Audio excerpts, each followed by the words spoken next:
Olá, estamos iniciando mais um programa O Bloco. Hoje numa configuração um pouco diferente. Um dos nossos colegas aqui está de férias, o Antônio Carlos Cebolinha. E nós temos aqui à minha esquerda um convidado hoje, o professor Adão Cleiton. Me sinto aqui até honrado em meio a 2 vereadores, 2 advogados, 2 pessoas bem conhecidas aqui na nossa cidade e muito benquistas. Na minha direita, o doutor Eugênio, a qual começa aí já com seus cumprimentos. Meu amigo Carrapicho, vereador Adão Cleito, minha saudação. Com muita alegria estamos aqui mais uma vez para mais um programa O Bloco.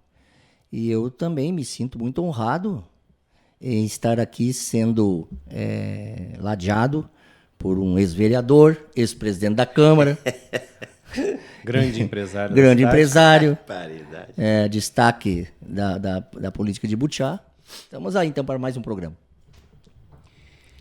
Em primeiro lugar, o meu boa tarde a todos os nossos espectadores da atualidade. Muito obrigado pelo convite, estar aqui também ao lado desses 2 cidadãos de Butiá, né? Hoje vamos nos colocar dessa forma. Somos cidadãos do bem e que querem o bem para a cidade. Então, muito obrigado pelo convite, muito obrigado à comunidade que nos assiste, também ao Sérgio, que nos acolhe aqui hoje, e à Rádio Atualidade e TV Atualidade por esse serviço à comunidade de Butiá e região. Bom, nós tínhamos aí uma pauta programada para hoje, mas em meio a 2 vereadores aí, a qual eu acompanho meio que de longe, né? Mas acompanho o trabalho deles sempre que posso ali, pouquíssimas vezes, mas eu chego ali na Câmara para bater um papo, para conversar, e até já tive a oportunidade de assistir uma sessão extraordinária ali. Então eu queria hoje aqui, não tem como o assunto ser diferente, né? Não tem como nós não falar de política. Este é um ano eleitoral, um ano de eleições, onde pode acontecer muita coisa na cidade. E eu queria fazer, então, aqui uma pergunta, começando aqui pelo professor Adão Cleiton, que está no seu 4º ano aí, né, do primeiro mandato de vereador, ele nos passar um feedback, assim, do que foi esse mandato e qual é a previsão que se tem para Butiá a partir das ações políticas hoje na nossa cidade. Bom, então a bola veio para mim, então vamos ter que chutar essa bola, né? Bom, em primeiro lugar, não é um ano de política, nós vivemos de política, né? Butiá, Brasil, Rio Grande do Sul, todo o planeta vive da política sempre. Nós temos política comunitária, nós temos política institucional, governamental, política partidária, vários tipos de manifestações da política. Então, não é um ano de política, nós vivemos, a política está inserida um ano de eleições. Na vida. Vamos trocar. Então, é um ano de eleições. Isso é muito bom. Por quê? Porque projeta tudo aquilo que a gente fez, as pessoas vão ter a oportunidade de ver qual é o candidato que melhor representou e que representa ela dentro da sua cidade, dentro do seu município, especialmente nós aqui em Butiá, aquilo que ele pode contribuir, aquilo que ele pode continuar contribuindo ou não. Então, a eleição é muito interessante dentro desta questão política para a mudança, a transformação, a melhoria. Nunca se imagina votar numa pessoa e que ela não faça nada, ou que ela possa vir contra os interesses da comunidade. E quando ela vem e quando ela não faz nada, o que se deve fazer? No próximo ano eleitoral, no próximo ano político, se mudar a escolha. Foi bom? Vamos manter. Foi mais ou menos? Tem alguém melhor? Vamos substituir. Nós não podemos ficar estagnado e pensando assim, nos acomodar. E aí vem um problema na nossa cidade, muitas vezes, que a gente ouve as pessoas dizendo o pessoal é acomodado porque não muda. Tá aí o ano da mudança. Tá o ano da renovação. Aquele que fez. Agora, no último ano, não adianta tapar buraco e dizer que fez. Não fez. Inclusive, tem uma operação de tapa-buraco na cidade aí. Mas é normal. As pessoas, inclusive os cidadãos de Butiá, já estão dizendo, mas estão arrumando tudo. Claro, tem que arrumar a casa, é ano de eleição, nós estamos esperando visita. Geralmente é assim, não limpo a casa. Mas no último ano, se eu fiquei sabendo que tem novidade, tem visita, eu arrumo a casa. É o que acontece na maioria das vezes nas, digamos assim, gestões que não são eficientes e que não sabem trabalhar e que não têm um cuidado com a cidade, não têm um cuidado com o cidadão. Então, o que eles deixam? Deixam para o último ano, para aparecer, literalmente. Né? Então, é o que está acontecendo na nossa cidade. Bom. Mas a projeção, deixa eu só encerrar aqui, né? A projeção que se tem, a questão política. O que se fez, a comunidade sabe o que foi feito e o que não foi feito. Agora, a projeção, se nós queremos mudar, se nós queremos melhorar, vamos, então, apostar em lideranças novas, pessoas que querem o bem da comunidade. Agora, se eu quero que Butiá continue como está ou piore, mantenho. Bom, tu falou ali, né? Estamos esperando visita. E, de fato, há um índice aí de mais de 3 mil eleitores que não moram mais em Butiá. Até já discutimos isso aqui em outros programas, né? E, de fato, eles, alguns ainda vêm, né, no ano de eleição para exercer o seu direito de cidadão. Ou porque tem familiares também. E vem para votar, já usa como um pretexto até para poder vir, né, visitar. Só que as pessoas que têm vindo a Butiá, não só no ano da eleição, mas que vêm visitar familiar, que vêm no final de ano para passar o Natal, o Réveillon, elas têm se decepcionado bastante. Mas, bom, doutor Eugênio, hoje ele é vereador, está vereador em Butiá. Doutor Eugênio já foi vereador em Bom Retiro. Também traz aí uma bagagem, uma experiência muito grande na política, no meio político. Já foi vereador, já concorreu a prefeito lá em Bom Retiro, já concorreu a prefeito em Butiá e hoje está vereador. Doutor Eugênio, a sua visão no campo político aqui em Butiá? Pois então, sabe, falasse uma coisa certa. Eu estou vereador ali na condição de ocupante de uma vaga que tem como titular o vereador Matheus Fonseca. Hoje secretário de obras. Hoje secretário de obras. Então ele vem desempenhando essa função ali na Secretaria de Obras e desde o ano passado, meados do ano passado, ocupei a cadeira que pertence a ele. E agora eu devo sair no final do mês. Não quero mais também Por ficar... Por opção sua, né? Eu sim poderia até ficar, mas eu não me convém mais eu continuar ali, porque é uma situação que tu não tem autonomia nem liberdade, né? A gente vai ficando condicionado. E como é um ano de eleição, tu tem certas situações que não convém. Então, eu comuniquei já lá em dezembro que eu não continuaria, e até por uma questão de tempo que precisava lá, o Matheus me falou isso, que ele precisava acertar lá os trabalhos dele e tal. Então, agora, nesse mês de janeiro, como ainda é um mês de recesso, eu permaneci, mas fico então até o dia 31. A questão qual é a visão? A visão é o seguinte, assim, ó, sempre, isso é uma prática recorrente de todas as eleições, de que aquele que está no poder quer se manter.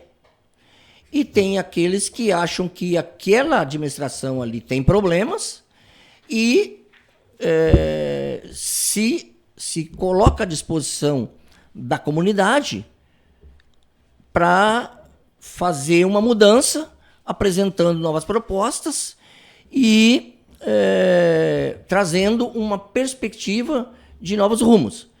Claro que aí o eleitorado, a comunidade é que vai ter essa condição de fazer essa avaliação. Se o que está deve permanecer ou se já não convém mais continuar com aquele modelo de administração e experimentar uma nova era, né, na administração política do município. E assim é em todos os lugares. E hoje é isso que tem em Butiá. Já aconteceu na eleição passada, aconteceu na anterior e vai acontecer nessa aqui de novo. Então essa é, né? É isso, né? Deixar bem claro aqui que não é o nosso objetivo também deixar o doutor de saia justa, né? Aqui para se expressar. Não, mas eu tô tranquilo, eu tô bem tranquilo, porque essa é uma verdade, né? Hoje a minha situação lá na Câmara é essa, na condição de ocupante de uma vaga que tem o Matheus como titular. Né? Eu tive a... Até eles me perguntaram, desculpa interromper, me perguntaram logo até quando tu fica lá, digo, posso ficar até amanhã, ou até hoje. Amanhã eu posso sair, porque como tem o titular, ele pode dizer assim, amanhã eu quero voltar. Sim. E isso é muito difícil, né, doutor? Porque não se tem essa tranquilidade, essa estabilidade para poder promover os projetos, as ações que talvez o doutor gostaria, naquele momento, de trabalhar pela comunidade mais. Tem um entendimento, e eu conheço o doutor já de longa data. Nós temos assim muitos momentos que a gente conversa e que eu vejo que o doutor tem sede, tem vontade de fazer a coisa, a cidade, né? Pensar a cidade, o cidadão, com outro olhar. Mas muitas vezes fica engessado. E até porque na condição de suplente e de partidário também, eu tenho que respeitar meu companheiro, né? E a hierarquia então, também, a gente sabe, então, né? Não posso também chegar lá e meter o pé pelas mãos e fazer coisas que vão prejudicar o meu companheiro. Então a gente tem que ter o respeito com as pessoas. Claro. Então ali adiante, assim, se não me serve, mas não me serve, né?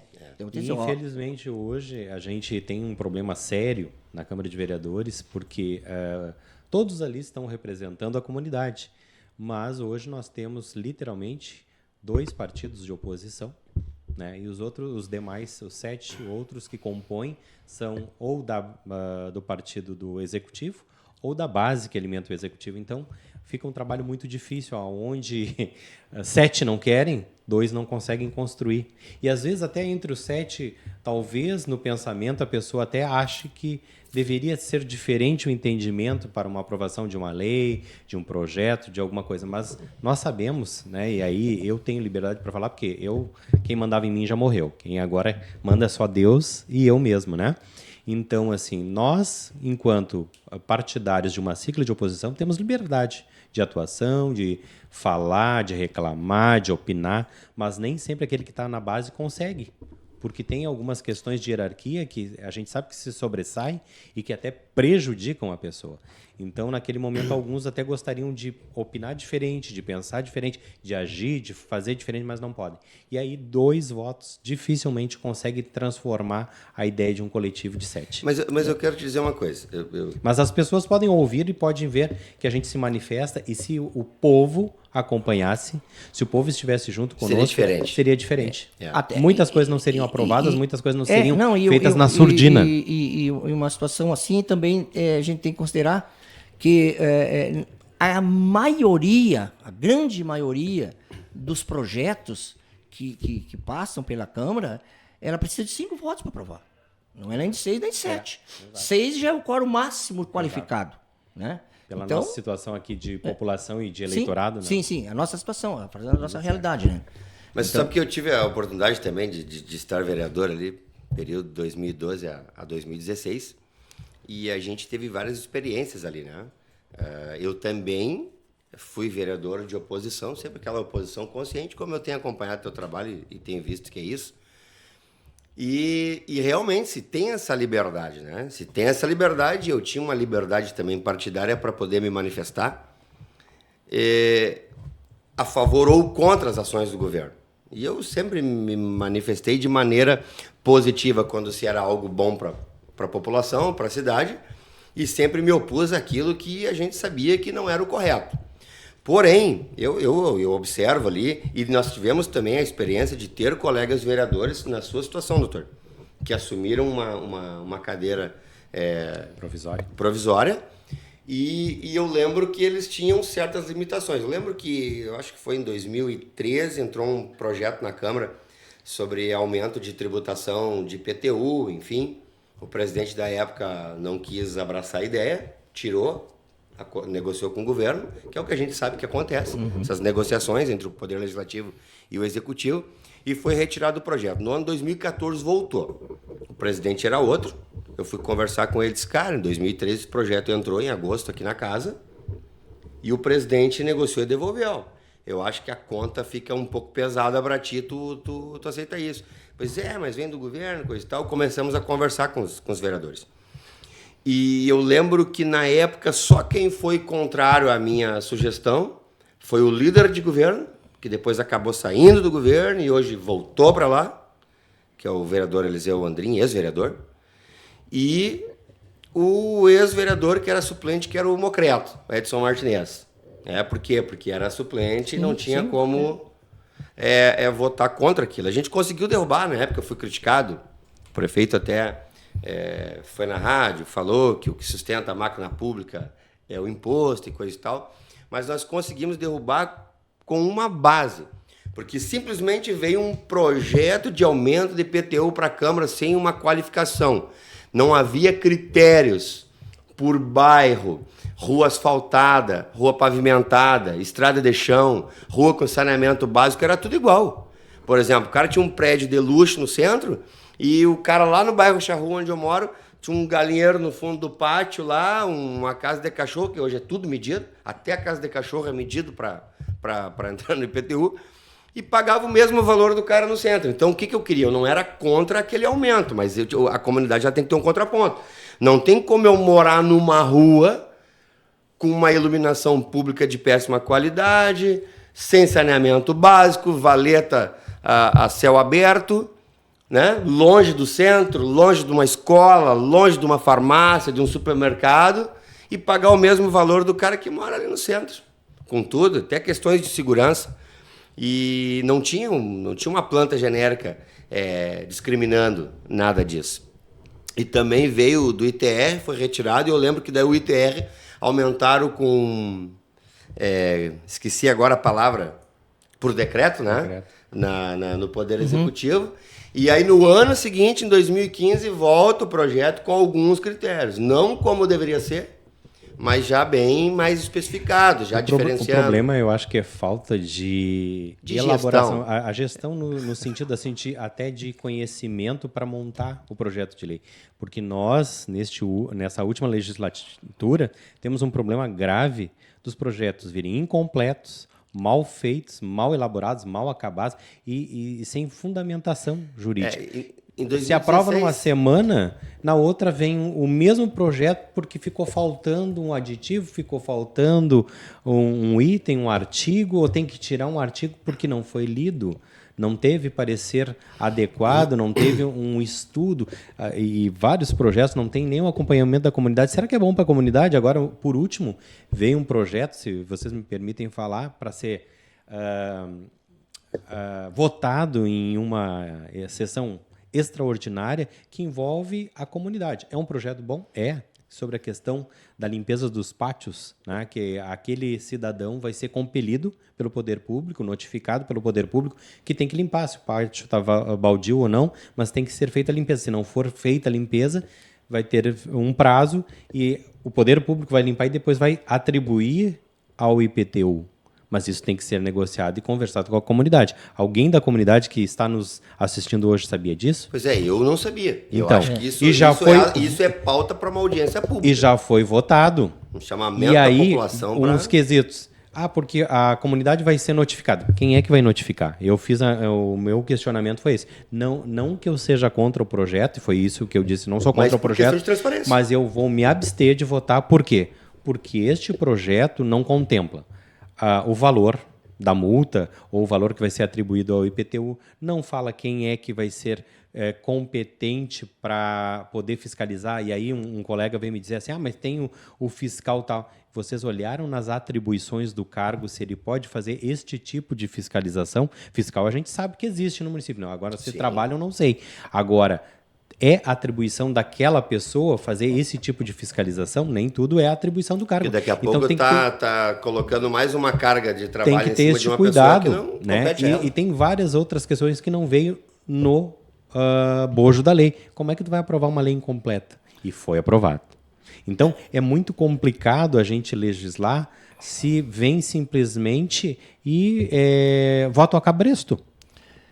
Só para finalizar, então, essa parte aqui, eu ali mesmo na condição de substituto, teve vários projetos que passaram por ali que eu não votei. Sim. Não estava de pior, acordo. projetos mal feitos, mal elaborados, mal escritos. O último que vem, outro nessa extraordinária. O valor em numerais estava de uma forma e por extenso estava no outro, de 300 mil para 100 mil. E aí, dá entendimento dúbio. Qual que vale? É o número ou é por extenso? Aí, inclusive, foi pedido para modificar e eu acompanhei o voto da maioria porque se entendeu que poderia ser feita essa mudança, né? Se pediu para voltar para o Executivo para eles elaborarem a justificativa. Então, comunidade, é muito complicado se legislar numa cidade onde nem o Executivo sabe o que está fazendo. Bom, nós estamos chegando aqui ao fim da primeira parte do programa Bloco. Deu pano para manga e eu quero falar sobre o projeto mal feito, de uma situação que aconteceu em 2016 e que muitas vezes a gente não tem a oportunidade de falar e a população acaba não sabendo, mas fica para o próximo quadro agora do programa Bloco. Estamos de volta logo, logo.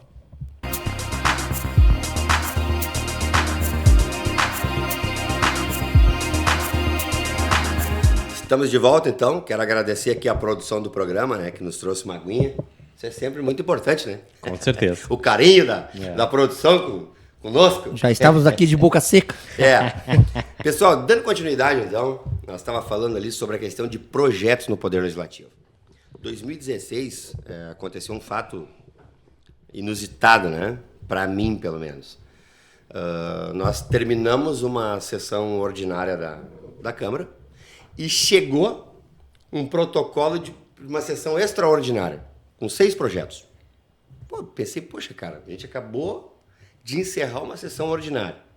Para quem está nos assistindo e não entende, né, a diferença de uma para outra, na sessão ordinária, quando vem um protocolo de um projeto, né, esse projeto ele precisa tramitar nas comissões, onde cada comissão dá o seu parecer e assina se responsabilizando junto com o presidente sobre aquele referido projeto. Na extraordinária, por ser regime de urgência, geralmente 24 horas para que ela se cumpra, né, para que ela aconteça, por ser em regime de urgência, ela não tramita nas comissões. Ela é colocada em votação e a responsabilidade dela é do presidente. E 2016, assim como 2024, já estamos, né? Assim como 2024, era um ano de eleições.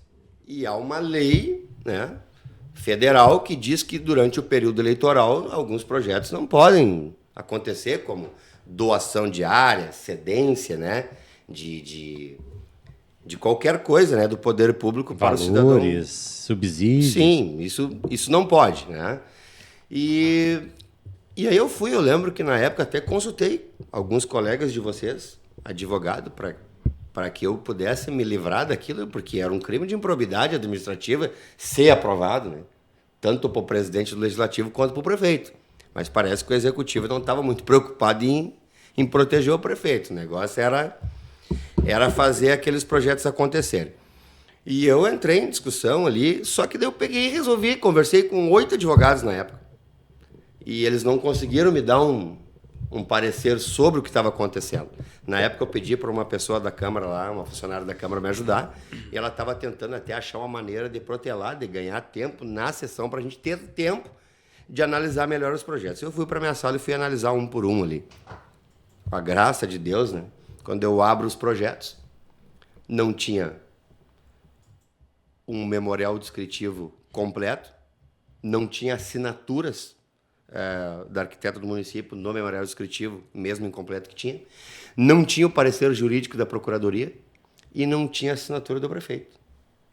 Olhei todos iguais, juntei tudo, fui na sala do líder do governo e disse, olha, cara, chama o secretário de desenvolvimento, que era cedência de área, e disse para ele retirar esses projetos, senão eu vou rejeitar. E aí vai ficar feio. Mas vai rejeitar por quê? Por isso. Mas sempre foi assim. Disse, bom, se sempre foi assim, problema dos ex-presidentes. Comigo não vai ser assim. Cara, isso gerou uma discussão enorme que ocorreu de eu sair dali para casa e infartar, pagar, embutiar e acordar na PUC. mas consegui trancar os projetos. E na época, o que para mim é pior ainda, a má fé, né, foram para os empresários que estavam envolvidos naqueles projetos para dizer que eu tinha que eu tinha me colocado contra os projetos, como se eu fosse contra o progresso, e na verdade não. Era um crime, o que eles estavam fazendo ali era errado. Era uma ação totalmente eleitoreira. Como vocês me perdoem, vocês são vereadores, como eu vejo hoje, em 2024. Né? Ações eleitoreiras de todos os tipos, e eu espero muito que a Justiça Eleitoral, inclusive, tome partido por isso e exerça o seu papel, né? Porque a Justiça Eleitoral ela não é só na eleição, ela tem que atuar durante todo o tempo. Né? E, pela probidade. Né? Exatamente. Mas é isso, é sobre as questões dos projetos mal Mas elaborados. eles mantiveram, porque nós temos assuntos que não são pertinentes para uma sessão extraordinária que vem também a toque de caixa e que devem, porque aí mandam dizer que tem que ser aprovado. Tem que ser, não, tem que ser, né, um caminhão cheio de melancia. Não é assim que se pensa, mas ainda hoje vem projeto sem assinatura, vem sem parecer, vem sem tempo hábil para leitura, para interpretação, para análise, e inclusive às vezes são projetos que vêm de encontro ao interesse de cidadãos da comunidade e que não se dá o tempo necessário de se buscar falar com esses cidadãos e conversar com eles. Vocês querem isso? Vocês acham que é relevante, é importante? Não, simplesmente vem para aprovar em benefício de alguns, né? E aí Geralmente esses projetos ele têm endereço. Eles têm endereço certo. Esse é o problema. Às vezes para favorecer certo. Alguns. Eu entendo que assim, projetos eles devem vir para favorecer a maioria da comunidade, né? Claro que em algum momento tem algum projeto que talvez não vá favorecer tanto uma pessoa ou outra, mas pelo menos a coletividade é a maioria. Só que em Butiá, infelizmente, se manteve, então se já era assim na sua época, ex-vereador, se mantém ainda hoje o favorecimento de algumas pessoas, em detrimento ou prejuízo da maioria. E aí nós vimos com os projetos que eu fico boquiaberto, porque assim, um projeto numa sessão extraordinária ele deveria ser um projeto, já que não passa pelas comissões e uma série de questões, pela rapidez que ele tem que ser aprovado, mas ainda assim tem um prazo de, no mínimo, 30 dias para ele caminhar dentro da casa. Não, mas ele tem que ser aprovado em 24 horas, 48 horas. E aí a maioria dos projetos não são tão... assim, não é que não sejam necessários. Urgentes. Eles não são urgentes. A urgência é Permite uma abrir um palavra. parênteses? Por favor, deve. Permite abrir. Aí vem a situação que o doutor Eugênio fala, né? Tu falou ali sobre os vereadores de situação, e aí vem o doutor Eugênio que se sente de maneira que ele precisa fazer algo diferente e quer se afastar para poder tocar a vida política dele. E eu vou te falar para ti, o problema de 100% dos vereadores de situação, e isso é eu que estou falando, não quero colocar vocês, eu estou falando, é que o seguinte, sempre tem aquela questão do favoritismo, né? A negociação com o governo. Olha, eu preciso empregar o meu cabo eleitoral, filho da mãe, da comadre, da mulher que trabalhou para mim na campanha. Eu preciso daquela viagem de terra, daqueles canos. Aquela linha de terra, aquele cano. Aquela lâmpadazinha na frente da casa, aquele exame. Troca. Aí o projeto ele vem pronto do Poder Executivo, já com a certeza da aprovação, porque eles têm maioria, e se o camarada se opor, eles vão dizer, cara... E aí eu vou dizer para ti, tu falou assim, os caras meio que se sentem... Não só por isso se sentem impressionados, porque uma coisa é o seguinte, eu sou, por exemplo, um exemplo, sou vereador de situação. Chegou um projeto que eu não concordo aqui muito com ele. Aí eu vou lá e... Mas quando eu pego e faço uma defesa desse projeto, como se ele fosse meu, é porque daí eu estou embolado, não adianta. É tudo farinha do mesmo saco. E é aí que nós temos que ver o que é a Casa Legislativa. A Casa Legislativa é constituída de 9 pessoas que representam o povo. E a atribuição principal é fiscalizar. É fiscalizar o governo. Então, eu represento os meus 454 votos. Então, quando vem com aquelas barbaridades, eu, no mínimo, tenho que pensar naqueles que votaram em mim e no resto da população de Butiá para ver se aquilo é benéfico. Eu não posso simplesmente esquecer dos meus eleitores, esquecer da comunidade, porque eu sou amigo do Executivo, ou eu sou favorecido pelo Executivo, ou porque eu tenho medo do Executivo. Não, né? A pior coisa que tem no Legislativo é o desequilíbrio de forças de forma muito acentuada. Porque o desequilíbrio sempre vai existir. Porque as câmaras legislativas, seja nos municípios com 9, com 11, vai ser sempre ímpares, né? Números ímpares. Tu vai ter a metade mais um de um lado ou para o outro. Quando esse equilíbrio fica muito desequilibrado, quer dizer, tô fazendo uma... Disparelho, né? Disparelho, isso é muito ruim. Porque quando tu tem um número de vereadores contra, tu não faz nada. Tu tem um número de vereadores... Vamos admitir. Tu tem hoje 7 vereadores de oposição. Isso maneia o prefeito. Inviabiliza. Né? Inviabiliza as ações da administração, do executivo. Isso é complicadíssimo. Ao inverso, aí pode tudo. Esse é o grande problema. Na realidade, a gente não tem bom senso e a aplicabilidade no caso de... É bom para o município, independendo da sigla que estiver no governo, eu vou votar favorável porque é bom para o município. Sim. Que seria uma oposição consciente, só que não existe isso. É uma questão política e politiqueira, muitas vezes. Não, eu vou votar porque o prefeito me pediu ou me mandou.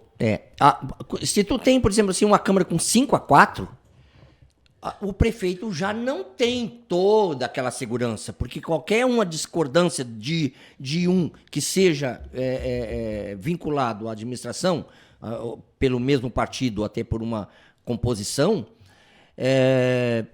desequilibra. Né? Agora, quando tu tem 6, 7, aí fica muito difícil. A coisa fica muito difícil para quem está de um lado e muito fácil para quem está do outro. E a questão também é saber que os vereadores têm que ter em conta que eu sou independente. O meu voto é meu, da minha sigla e do cidadão que eu represento. E muitos não têm essa noção da independência e da autonomia do vereador nas suas decisões. Que, na verdade, não tem essa autonomia, porque é o camarada aquele que se elegeu com o uso da máquina, é o cara que foi lá na Secretaria da Ação Social e se beneficiou da distribuição da cesta básica, é o cara que foi lá na madeireira que o cara tem rolo com o executivo e pegou o poste de luz, o milheiro de tijolo, o saco de cimento... E por aí vai. E ele sabe que ele precisa disso para se manter lá, para tentar se reeleger. E se ele perde isso, como ele entrou dessa forma, ele não vai ficar lá. Então eles são reféns, sim, de um sistema sujo. Eu tenho liberdade para dizer isso. Eles ficam refém disso, ficam algemados e não tem o que fazer. Não tem. Tem. Agora, nessa eleição, não votar. Exatamente. Nesses que são assim. O vereador Adão disse uma coisa ali... precisa ter muita consciência, né? Consciência. E conhecimento de causa, né, doutor? Consciência. Pelo menos estudar para saber o que está fazendo dentro do legislativo. Não é possível votar assim de qualquer jeito, né? Não é possível votar de qualquer jeito. É muito complicado se chegar numa casa legislativa e o companheiro dizer assim, o que nós vamos votar hoje? Como assim? Tu não leu o teu projeto de lei? Tu não sabe... O que está sendo votado aí? Como assim? Ainda aquele que... A população tem que saber, cara, que são vereadores só no título, que não tem a atribuição, que não honram a atribuição, não honram os votos que receberam. Porque o que acontece? Quando o vereador chega numa sessão para perguntar o que vai se votar, isso é a clareza de que o cara não cumpre o seu papel como vereador. Não tem condições. Não faz jus ao seu salário. Não faz jus ao seu salário. Isso é um absurdo. A população tinha que saber, por isso que eu digo, é que a população tinha que acompanhar. O problema, e desculpa, vou fazer uma crítica, eu sei que não depende de vocês, o horário da sessão hoje... Isso eu já cansei de falar lá. E fui voto vencido. Eu fui voto vencido. Sessão na meia-tarde... Isso já é para não ter público, porque quem é que vai ir lá assistir? Quem é o cidadão? Só se o cara trabalha trocando turno e está naquele turno liberado, ou está desempregado para poder ir lá. Ou é aposentado ou é estudante. Exatamente. Não. E aí como é que tu vai acompanhar os vereadores? Então parece que já fazem isso, já que é para as pessoas não terem conhecimento do que acontece ali. E nós temos também, e aí vamos fazer um contratempo. A nossa comunidade ela também não busca se informar muitas vezes, ela não tem conhecimento, falta essa vontade de conhecer como é que funciona a máquina pública.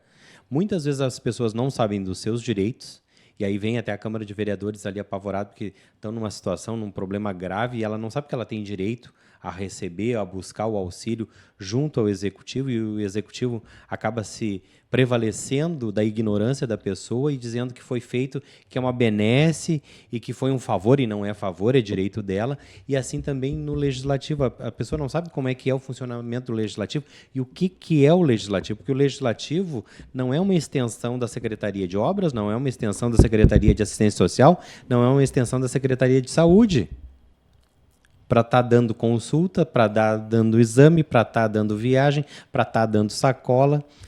Só que as pessoas acham que vereador tem que ser assim. Não, então não precisaria ter secretário. Né, então, não, se o vereador tem que fazer o papel dos secretários, então não precisa de secretário. Vamos economizar para a máquina pública, vamos exonerar todo mundo.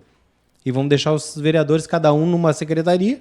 Aí tu vai legislar, vai fiscalizar o governo e, ao mesmo tempo, tu vai trabalhar como secretário. Até uma sugestão interessante para reduzir os custos do município. Apesar que em Butiá a gente não precisa, né? Porque tem um super secretário, né? Uma pessoa que conseguiu fazer o papel de todos os outros. Inclusive, quando anunciaram, né, o grande projeto, eu disse, exonera o resto. Porque se essa pessoa tem condições de assumir todas as outras áreas, não precisa dos outros. É um custo público que nós estamos tendo com pessoas que não precisa. Essa super pessoa, esse ser iluminado, consegue fazer tudo sozinho ou sozinha, sei lá, não sei. Bom, é bem polêmico, né? Eu queria poder... Tu me trouxe aqui, agora tu vai me engolir. Não, mas eu queria poder até falar mais, né? Mas a gente acaba se limitando até por questões legais, né? Mas eu conto fábulas e parábolas. Mas quem tem ouvido que ouça. Eu vou dizer uma coisa para vocês. Esse super ser aí que tu fala, e a gente já imagina que é um Illuminati, né? É um Illuminati. Porque é uma pessoa, mas é uma coisa fantástica. Assim, ó, eu só conheci uma história que envolvia 40. Aliás, duas histórias. De um partido e também de uma fábula, né, fantasiosa. Alibaba e seus 40 ladrões. Os 40 colegas. Né? Então... 40 ladrões. Mas eu vou dizer, e o pior é o seguinte, né? Quando esse super ser ele fica impedido, né, de estar à frente de tudo de uma maneira legal. Tá, mas deixa eu te perguntar uma coisa, esse super ser cuida da sua parte? Porque eu, dentro do meu gabinete, tenho imensas reclamações da comunidade que esse super ser não faz a sua parte. É que o super ser agora está totalmente dedicado e focado em levar os resultados para um outro ser que ele está tentando fazer um super ser. Bom, gente, esse papo de política... Tenta. Esse papo de política aí, isso vai longe, né? Vai. Mas tu falou ali, a gente falou no início sobre uma operação de tapa-buraco que está acontecendo na cidade. Eu fico impressionado, né? Porque a queixa da população sobre isso, e na verdade eles não se preocupam muito. Uma vez eu vi um deles falando, uma dessas pessoas falando, que quem votava nele não andava de carro, né? Então a rua esburaqueada tanto faz, que até para ele e para os seus representados era melhor, porque daí quem andava de carro não andava correndo. Só que eu acho que quando uma pessoa se elege, que nem tu falou, tu representa ali 450 pessoas, a qual tu tem que prestar contas, né? E respeitar este voto. Né? Mas, na verdade, a gente sabe que o camarada, quando ele se coloca à disposição da comunidade, ele se elege por um número X, mas ele precisa procurar representar o máximo de coletividade. Né? E nós temos pessoas em várias situações, em todos os municípios do Brasil. Nós temos pessoas, sim, em extrema pobreza, pessoas que precisam do cuidado, e o poder público ele tem uma responsabilidade social, sim, com essas pessoas, e acaba acontecendo que a própria população se junta em atos de caridade, fazendo campanhas para ajudar essas pessoas que estão em situação de vulnerabilidade. E o que acontece?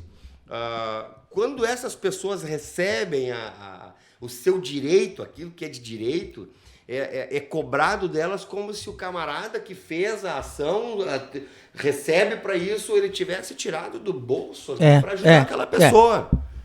E isso é uma coisa que chega a ser ridícula, chega a ser nojento, porque daí as pessoas, que são pessoas de boa fé, doutor Eugênio, são sim, a professora Dom Cleide, pessoas de boa fé, que estão passando por um momento de dificuldade e que precisam e acabam achando que estão com uma dívida de gratidão com o poder público. O poder público, ele deve à população resultado. O poder público, ele deve resultado, porque eles recebem para isso. Como eu falei, a máquina pública ela é sustentada por impostos que o cidadão paga. Pelas taxas, né? Pelas taxas. É como nada é de graça. O poder público, ninguém dá nada para ninguém. Exatamente. O poder público devolve em serviço público aquilo que ele retira através dos nossos impostos das taxas. Exatamente. Então nós não podemos olhar apenas para as minorias ou para as maiorias. Nós precisamos ter um olhar coletivo, olhar para as pessoas em todas as suas situações.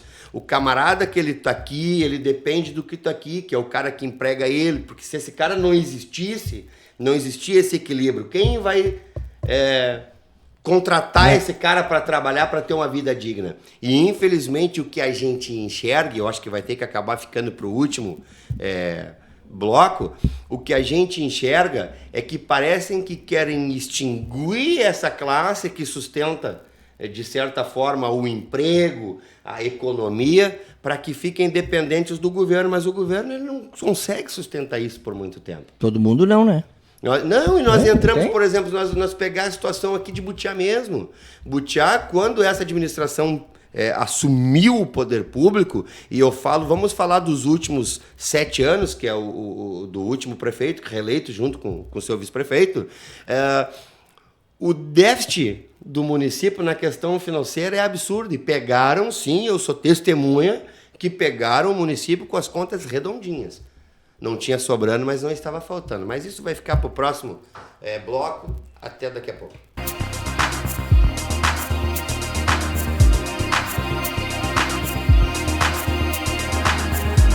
Estamos de volta, então, com a última parte do programa O Bloco. Nós falávamos aqui no bloco anterior sobre a questão que a população, as pessoas, muitas vezes se colocam desnecessariamente, muitas vezes por falta de conhecimento, né? E até porque são pessoas sérias, pessoas de boa fé, que não estão acostumados com isso, não, né? E quando recebem algo, por serem pessoas do bem, acabam se sentindo na obrigação, né, de ser recíprocos. Retornar de alguma isso. forma, né? Em agradecimento. E isso eu noto. Eu lembro de uma experiência que eu tive com teu pai, o saudoso meu tio Adão. Né? Eu fui acompanhar o pai do Adão uma vez em Porto Alegre, no médico. Fui algumas vezes com ele, acompanhar ele para consultas, exames. E eu lembro que um dia ele chegou lá em casa com um perfume do Boticário, muito bom. Jefferson, te trouxe de presente esse perfume. E me deu aquele perfume. Tio, mas por quê, tio? Não, tá sempre correndo ali comigo. Nos ajudando. Então eu quis te dar um presente. Eu até me emocionei, né? E aí, depois, para explicar que o meu tio tinha me dado um perfume, rapaz. Mas é a gratidão. As pessoas boas, quando elas recebem algo que elas gostam, elas se sentem, né, na obrigação de retribuir. De retribuir. E na política, as pessoas vão retribuir como? Com o voto. E na verdade, o que acontece? Se nós formos pegar cada agente público, cada funcionário público, ele é atribuído a ele uma função. Quando essa função é atribuída, ele é ressarcido por isso. Ele recebe por isso. Muitas vezes até tem FG, tem uma função gratificada em cima deste trabalho. E claro que a gente nota a diferença, doutor Eugênio, quando a gente chega num repartimento público e a gente é atendido, quando a pessoa ela faz aquilo espontaneamente, porque ela gosta do que está fazendo, e muitas vezes a gente chega em alguns lugares atendem a gente como se a gente estivessem fazendo um favor pra gente. Tem essas duas situações.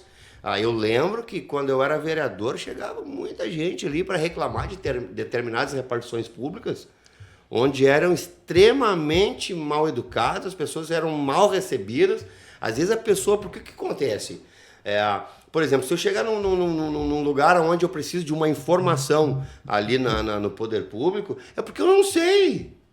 Eu estou indo ali porque eu não sei, eu quero me inteirar, eu quero saber muitas vezes o que eu preciso fazer para regularizar uma situação. E aí eu chego ali, a pessoa que era para me atender, aquela pessoa que era para ser bacana comigo, que ela tá ali bem empregada, porque hoje uma pessoa que tem um emprego, cara, ela, né, já atende mal, cara.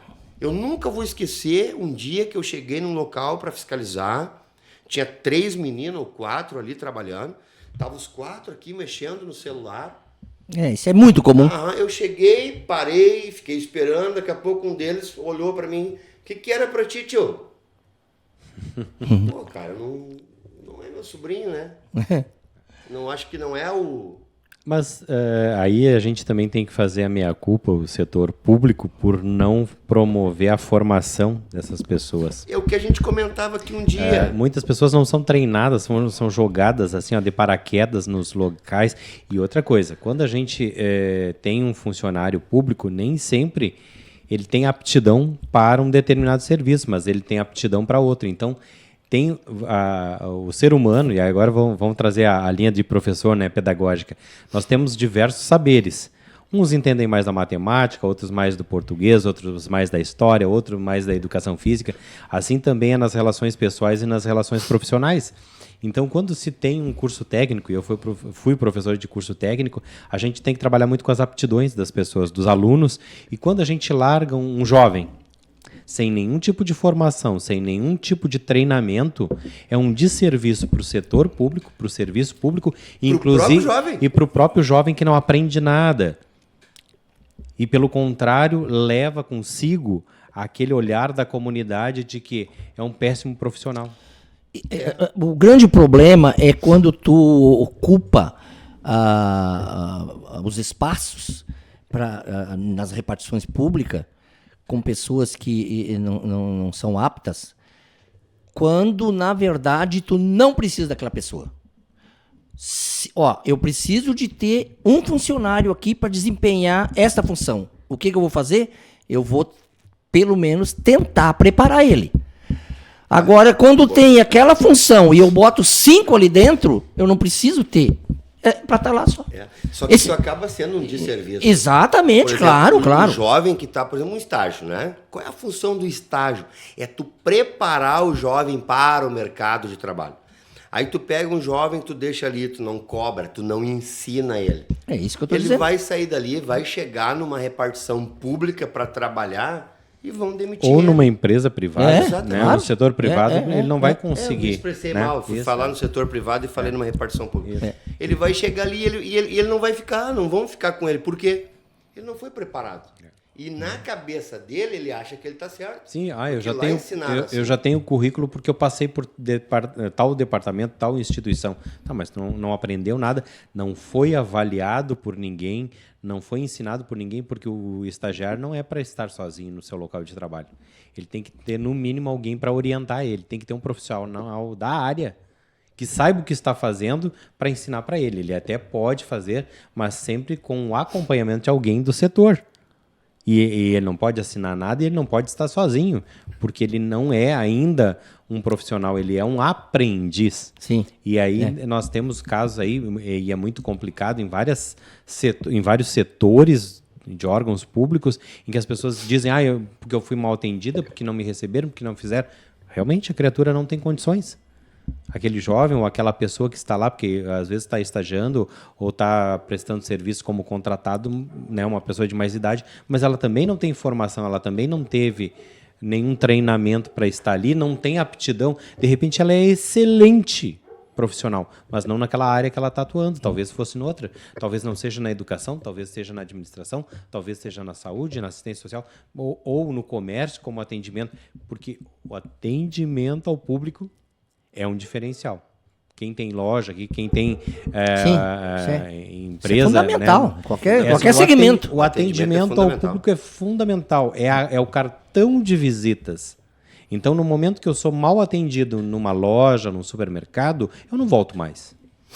Quando eu venho e sou mal atendido no setor público, eu tenho que voltar, porque só tenho aquele setor onde eu vou ter que dirimir as minhas dificuldades, vou ter que resolver meus problemas. Mas aí, como eu não consigo, eu não tenho outro lugar, eu vou falar mal, eu sou mal atendido. Eu vou, vamos dizer assim, eu vou lá no gabinete do professor Adão Cleito e eu sou mal atendido. Por quê? Porque talvez o profissional que esteja lá, eu não tenha sabido conduzir ele e formar ele, treinar ele para receber, né? E para orientar as pessoas e atender bem as pessoas. Então, falta isso no setor público para ensinar. Então, é muito complicado isso. Mas aí vem a questão. Eu preciso de vaga para que eu possa ter um reduto eleitoral. Hoje é assim, eu penso assim, quantos votos eu faço se eu trouxer o afiliado do Carrapicho para trabalhar aqui dentro? Ou o amigo do doutor Eugênio que está lá precisando. Mas não, eu não tenho o que fazer com ele. Mas vou deixar ali. Vou deixar ali. Isso é um resumo de... E isso acontece nas diversas esferas da administração pública. Tu começa aqui embaixo, no Estado, e vai União, subindo, na prefeitura, e vai em qualquer subindo. lugar. É uma ocasião que se esteve no Distrito Federal, na capital do país, se viu isso também. Nos altos cargos dos ministérios, se chega nos ministérios, ou é aquele vazio espiritual, que não tem ninguém lá, porque não se sabe onde é. Estão na folha de pagamento, mas não estão lá, ou se estão, não estão fazendo nada. Os únicos que fazem alguma coisa é o pessoal lá debaixo da portaria, que é terceirizado, que atende bem. Agora, o povo que é do topo... E ainda tem uma outra questão também, é quando nessas funções de cargos temporários lá, com CCs, cargos que não são de carreira, as pessoas se apegam no cargo. Né? Como é comum. Eu me lembro de uma situação em que o presidente do PSB ficou no cargo de secretário de Estado do Beto Albuquerque, quando o Beto saiu pretendendo ser candidato. O Mário Bruck, eu acho. Era o Calab, parece que é Calab. O Caleb. Caleb, escuta. Quando resolveram assim, olha, nós não vamos mais participar do governo, ele, não, eu fico. E ficou. E saiu do partido. E era o presidente do partido. Mas sabe que isso aconteceu aqui? Pois então. Em Butiá, em 2014. Acontece seguidamente, só nos bastidores. Se apegam nos cargos, né? Se apegam nos cargos mesmo. Então, mas aqui em Butiá, em 2014, tinha um camarada que fazia parte da base do governo e ele anunciou a sua saída junto com o seu partido. Eu lembro que eu fui conversar com ele e disse, olha, eu acho que naturalmente tu é um próximo candidato aí no município, né? E com uma grande chance de lograr êxito. Só que eu acho que se tu sair agora, tu vai ter um prejuízo tanto no teu partido quanto emocional, porque tu vai te decepcionar. Não, o pessoal tá comigo. Citei nomes de pessoas que sairiam com ele. Três pessoas. Quando ele anuncia a saída do governo de maneira antecipada, 2 anos antes do processo eleitoral, saem as 3 pessoas que eu citei para ele. Uma liderança muito falcatrua, cara, mau caráter, organizou um outro partido, puxou aquela galera que estava ali, e aí o cara disse assim para mim, pô, cara, tu tá aí, tu tem um pessoal que anda contigo, eu disse, cara, esse pessoal aqui nunca comeu essa bala. Teu pessoal tá com pirulito na boca, cara. Tu tirar, vão chorar, vão berrar. É dito e feito, cara. Entendeu? Dito e feito. E aí eu falei pra ele os nomes que eu citei, pessoas muito sérias. Esses aqui vão sair. Isso aí. E aconteceu várias outras, agora que eu tô contando essa e lembrando uma de outras. Uma experiência das várias que aconteceram e acontecem. Várias. Por que isso é recorrente.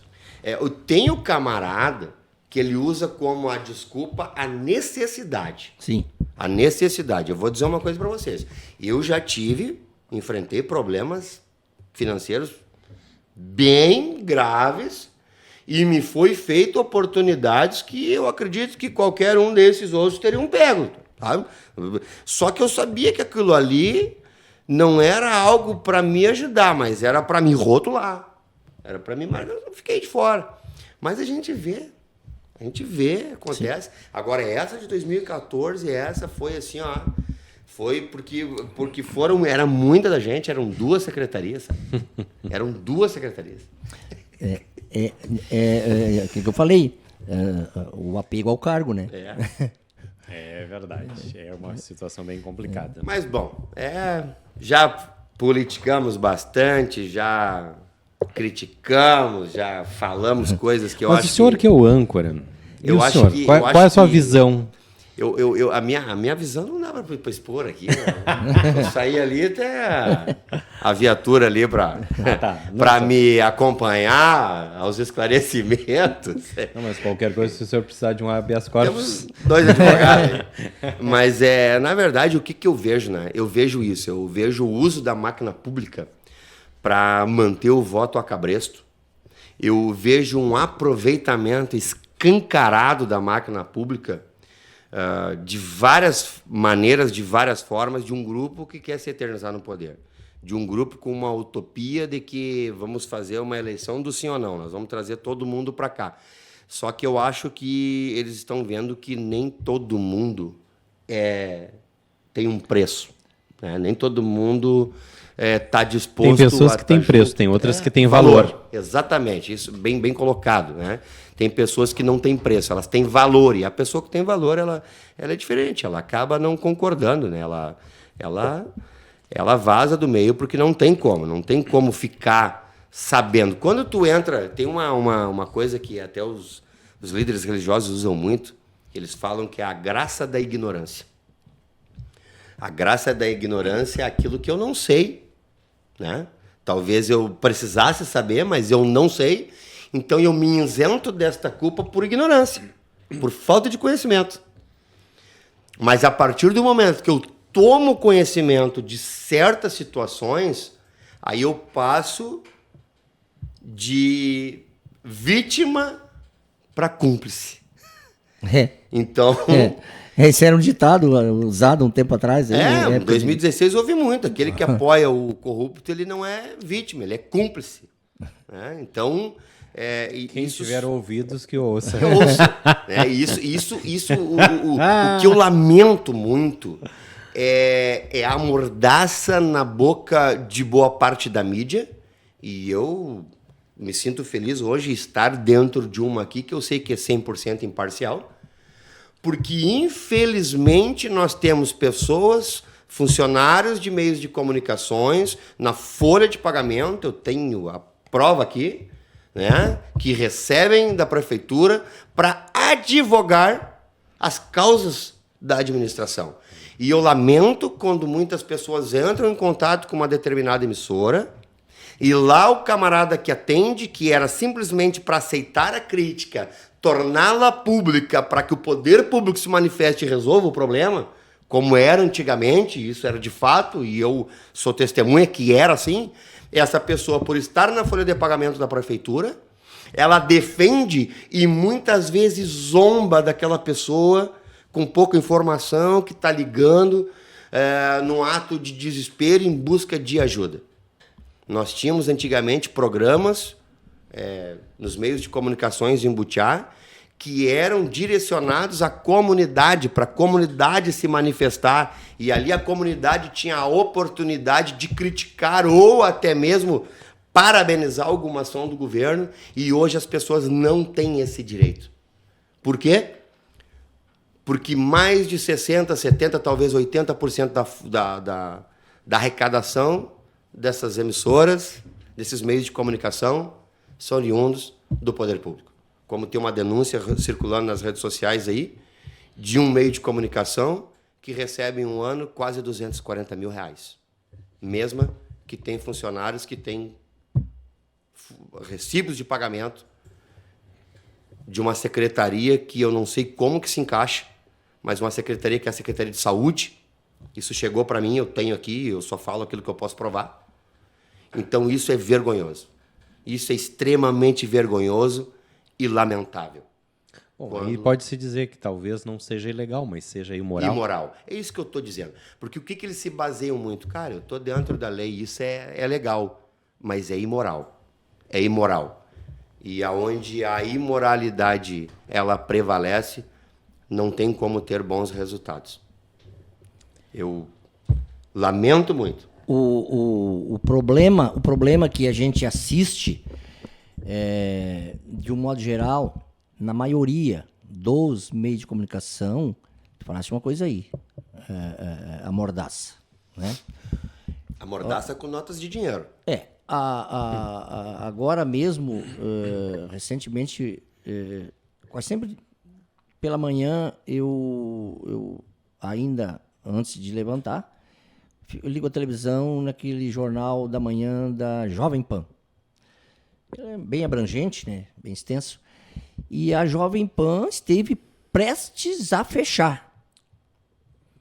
Porque tinha uma isenção assim, plena de divulgar, de noticiar qualquer ato de governo ou de não governo. E o que aconteceu?